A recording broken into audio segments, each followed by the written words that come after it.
All right, we're back at the draft. So I've been pondering this decision for quite a while. Still haven't really made up my mind. We will in the next minute here. We have a lot of options to pick from. My first on my list originally was this Kale guy. I was thinking about converting him to a defenseman, which would be pretty cool. He has wicked skills across the board. He's almost a 10 in everything offensively, almost a 10 in all the important defensive categories. And he's about, 8, 9 in all the speed categories. So he is a strong all-around player.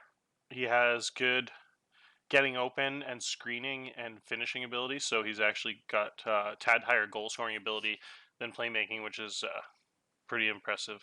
A lot of younger guys always seem to have the higher playmaking, so you do need some finishers, and he would be a nice wing to pick up. I think he would probably be the best overall player as a rookie on the team out of all these guys to pick from. Not that he's going to make a big contribution be on the first and second line or anything, but I think he's good enough to definitely not be a under average player type thing on that fourth line, like a lot of these guys would be. So it's probably down like we talked about last episode to him, and then this 6'2" defenseman with 12 passing. This guy's got pretty good defensive ratings. He's just not a hitter, not very physical like we talked about last episode, but he's 6'2", 165, and he has really weird mental ratings. He's got some super high professionalism and temperament, and then super low aggression. So he's actually got just a weird overall player, but he's really skilled. And then also we have that.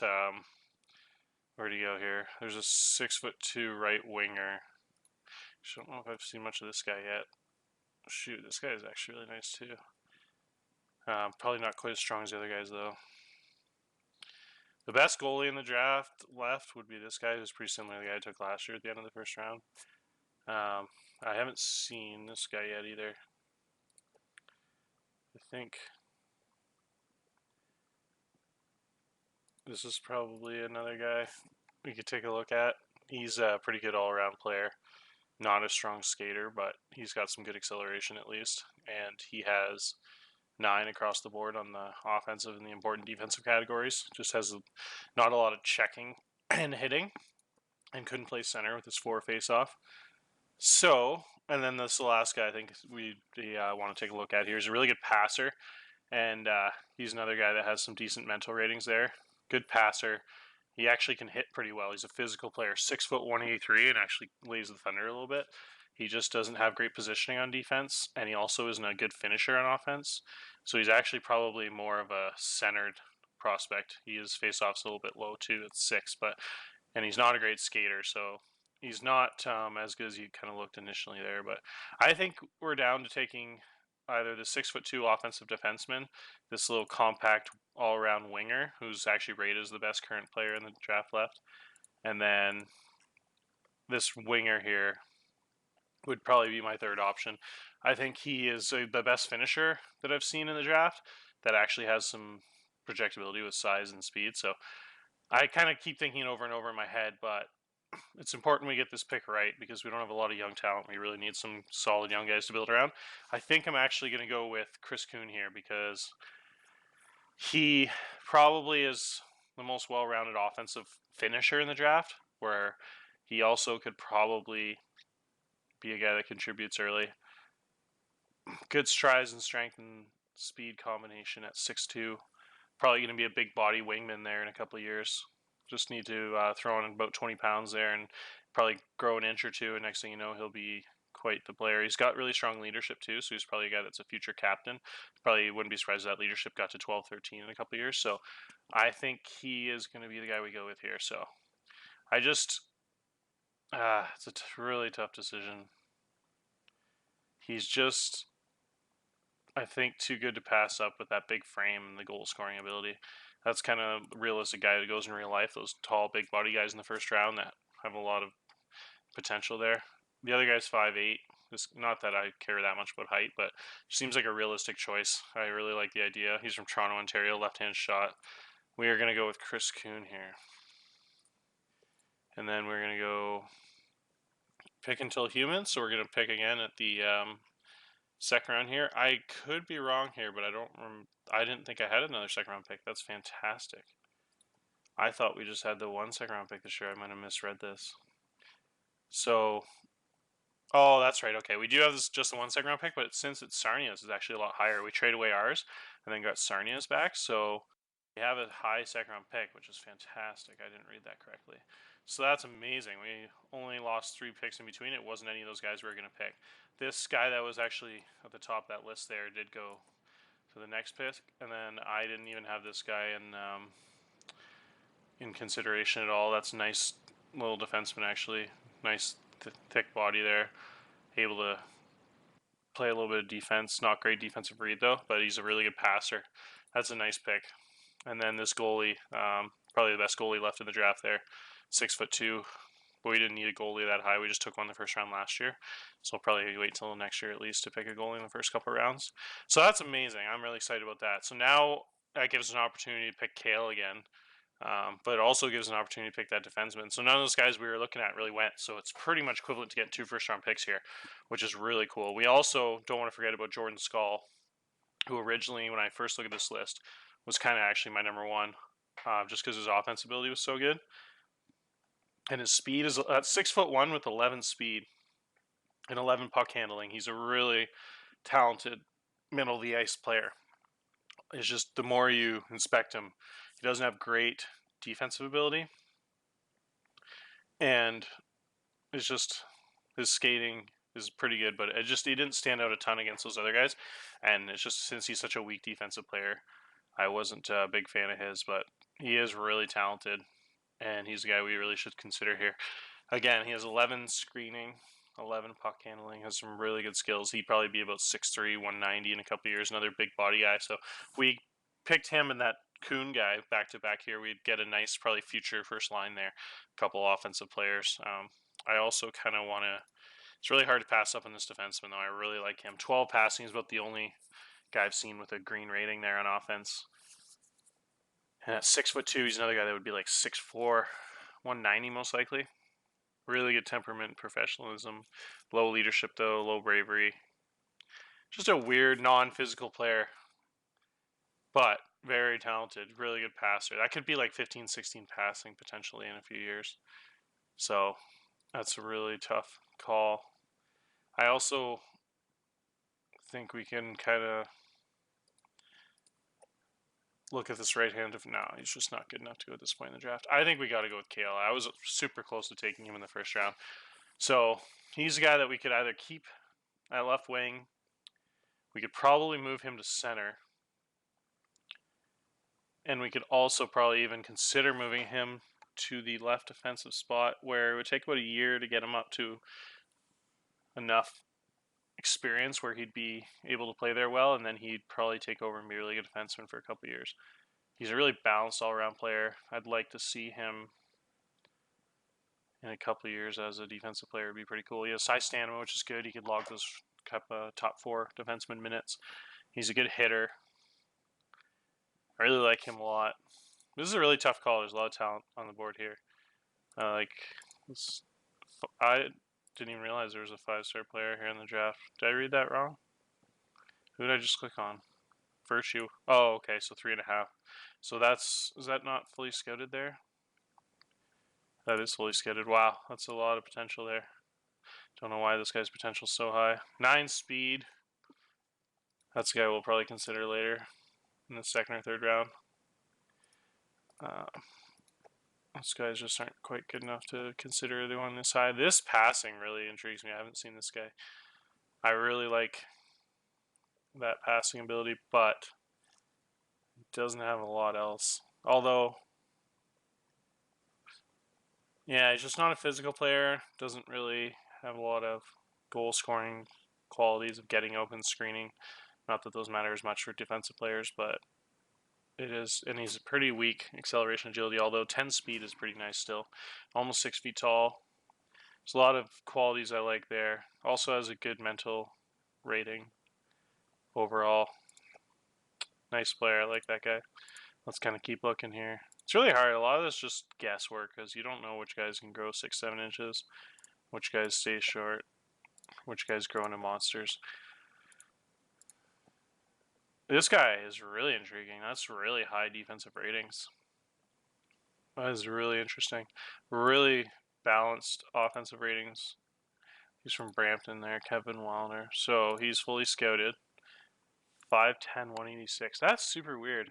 That's pretty cool though. That is a guy that like would be a weak defense player, but that'd be such a cool and really good mental ratings. It would just be on that leadership would probably go up. But really cool player to have. I was on fourth line for a few years. Might even just be a career third or fourth liner, which would, if you're a really good checker and a really good defensive player and special teams player, it's almost worth it. Probably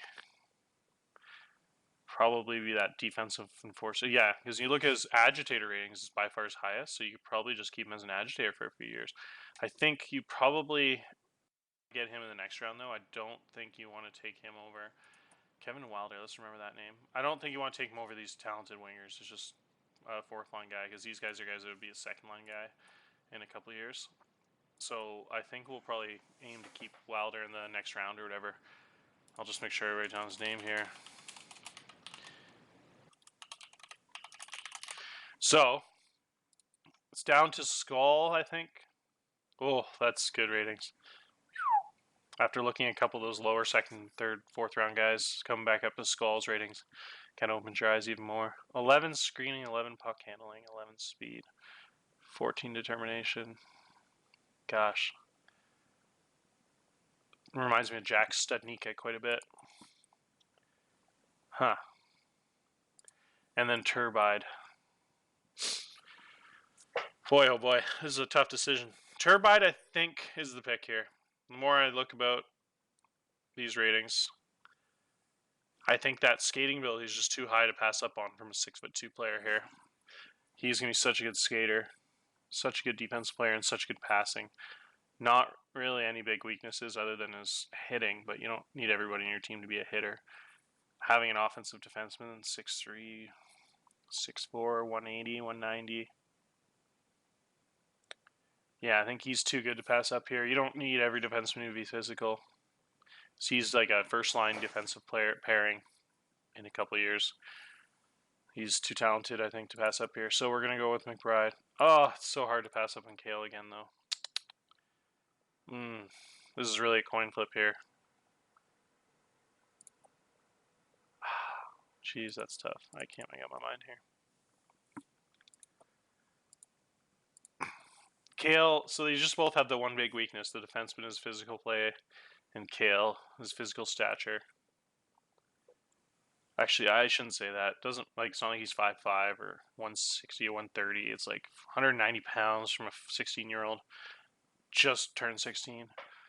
That's pretty good size. Like, he could be 210, 5'11" in a couple years. That's totally fine. A guy that could play in the middle of the ice, too, like I said. Probably move to center. Jeez, that's tough. I think... My goodness.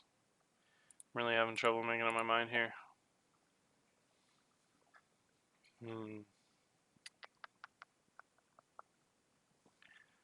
Wow.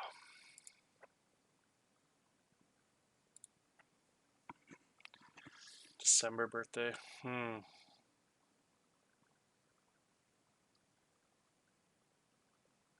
I think Skull is a freak. He could have like 14 offensive read, 13, 14 puck handling, 13 passing. He can actually hit. I keep saying how weak his defense is. Not that bad, though. Like, that could easily be 10. It's just never going to be a plus defensive player. He's always going to be... Sorry, defensive player. He's always going to be an offensive player. But his positioning is okay. He would just probably have to put him at winger then if he's that bad of a defensive player. And then it wouldn't matter so much. And he's a good finisher. Good puck handler. Oh, this is brutal.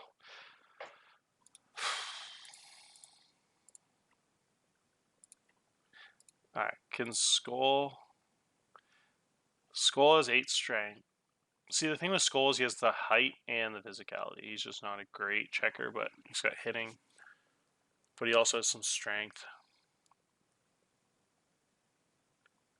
Woo!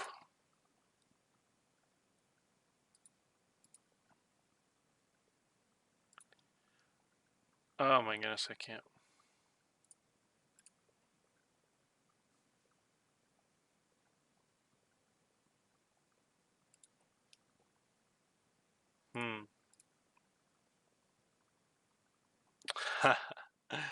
Oh, this is so tough. This one's the toughest decisions I made. We're gonna go with. I'm gonna decide in 10 seconds here.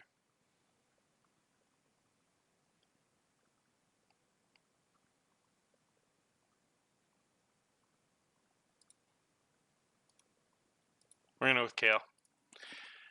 I always hate. Just when it comes down to tiebreakers, I hate going with size. But you got to remember, you need skill. At the end of the day, he was the most skilled all-around player. He's a really good defensive player, much better defensive player than the other two, which is what made the difference there. I don't care about his height so much. It's junior hockey. It's not the HL. And he's got plenty of size, 190 pounds. It's not like it was just the height, and it's not that bad. A lot of draftees are 5'8", 5'9". He could easily grow to 6 feet. I didn't care that much. I just need forwards because if you look at this roster, I'm losing every forward in a year or two here. And I don't have anything in the system. I need those guys that are going to be first and second line guys in a year or two. We'll be okay defenseman-wise. We'll have Dunn and Ride for a couple of years there. We'll have Trotter, his 19-year-old season there in a couple of years. We should be able to find defensemen here in the next round. So I think picking guys that can be in that top 6 for forwards is too much in it. So really coming down to him and Skull. I liked him better in Skull. Alright, so did I not pick Until Human there? Okay, so pick Until Human. Alright, let's see who went there. So I picked, what was it? I picked 24th there. So Skull went the pick after. Wow. That's funny. And then that 6'2" defensive right defenseman went next. Turbide ended up going 30th, the defenseman. And then, let's see here. You know, the good news is I don't see Wilder on this list, so Wilder's still there. So, let's see who's left. The guys we were talking about are gone, which is expected. That was quite a bit of picks between our last pick there. The guy with the highest potential left is this really good defensive player. He only has 1.5 potential there, but it's 4 on the bottom. Really good hitter, really good size, really good stamina, really good shooting range. It's a really, really solid all-around defenseman. That's probably a guy that's going to be in the top 2 for sure for this pick. This guy has a lot of weaknesses, skating, and doesn't have any physical ability. So he's not a guy I don't think we can go with here. I think this right defenseman, I really like his hitting ability. Wow. And his fighting's up there too. He's a feisty little guy. He's got some nice puck handling. I shouldn't say little. He's 5'10", 187. That's not too little. So that's a guy that's got a lot of interesting qualities. Huh. Yeah, his defense isn't great, but since he's such a good hitter, he'd be pretty fun to have. Kind of a little spark plug. 17 determination, 15 aggression. So, yeah, it's definitely a high energy player, which you like out of third round picks. That's a pretty skilled offensive player there for this point in the draft. This goalie there too, who's pretty solid. I know I talked about not taking goalie, but he's almost good as the guy we took in the first round last year. So you'd have guys back-to-back years that are pretty good. This guy has pretty good size and his glove's good, his positioning's good. That's pretty low. It's not that highly rated though. Let's be real. Wow, that is a really cool player. Small, but just got some incredible offensive ability there. That is really interesting. Yeah, just a fantastic offensive mind with some really good speed and acceleration agility there. Not a great defense player, but also not terrible. Like I talked about before, stick checking and defensive are my 2 highest valued qualities, and he's pretty decent in both of them. 8 and 6, that's not that bad. 6 isn't great, but the 8's okay there. Huh. All right, I'm gonna think about this a little bit longer, but that's good for this episode here. I don't want to get too long. It's already at 20 minutes, so I'll make another one after the draft and show you who we picked.